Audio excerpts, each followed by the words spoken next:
gudoomiyaha xisbiga mucaaradka ee wadada gobolka Sool Cabdirasaaq Axmed Cilmi Cardoofi oo shirjilay ku qabtay xafiiskiisa ayaa sheegay in si toos ah ay u socoto qabashada araajida soo xurista xildhibaanada golaha wakiilada iyo deegaanka ee ka sharaxan xisbiga wadada ee gobolka Sool waxaana kamid ah hadaladiisa saaka waxaanu furnay xafiiskii xisbiga wadada ee gobolka Sool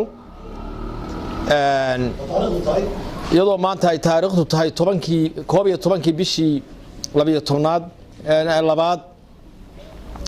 ayaanu xafiiskii furnay waxaanu u furnay waa inaanu shaqeyno oo ka shaqeyno xulitaankii golayaasha wakiilada iyo golayaasha deegaanka ee xisbiga wadani ee gobolka Sool waxaanu qabanaynaa araajidii fooman baanu qayminaynaa insha Allah marka hawshii saasay ku bilaabatay kuna furan tahay waxaan u sheegaynaa afarta degmo doorasho ee degmada Laascaanood degmada Taleex degmada Xudun iyo degmada Caynaba inay musharaxiinta labada gole ee golaha wakiilada iyo golaha deegaanku ay yimaadaan xafiiska gobolka Sool ee xisbiga si loogu dhiibo foomanka shuruudahan ay u buuxiyaan haddii la kuunaya lacagta fiigaana ay isaga shubaan ka waxaan ka rajaynaynaa insha Allah inay si dhaqso leh u yimaadaan waxay dhamaanaysaa oo ay xirmaysaa qabashada arjigu 19 bisha oo ku eeg maalinta Khamiista maanta maalinteeda ka waxaanu ka rajaynaynaa musharaxiinta xisbiga inay ka faa'iideystaan oo yimaadaan xafiiska gobolka iyadoo nin walba uu macluumaadkiisa iyo hawlihiisa wato halkan waxa jooga musharaxiin fara badan oo u taagan golaha wakiilada iyo golaha deegaanka oo isduwaan galiyay rag badan baa isduwaan galiyay hadeer oo hareerahayga fadhiya qayb hadda lacag soo shubaya jiro bangiyada jira Dahabshiil iyo Dar es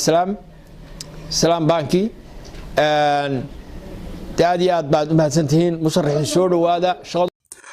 sidoo kale beeldaaji Aadal Cabdilaahi Maxamuud Ciise ayaa soo dhaweeyay gudoomiyaha cusub ee xisbiga wadada ee gobolka Sool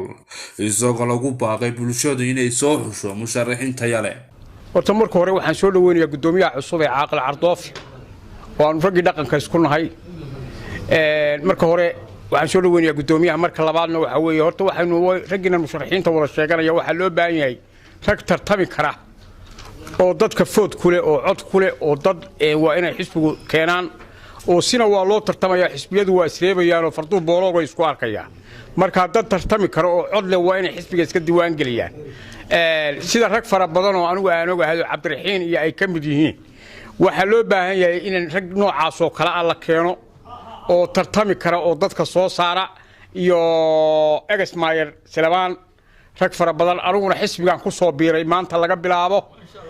buurmadow wiilkii boqorkii arabtiga wahaaba waxa laga sheegay siyaasadda habar jecel waxa laga yaqaan hadba dhinaca uu ku jiro buurmadow tadulbaanta la mid oo dhinaca beeldaajo raaco ba siyaasadda gobolka Sool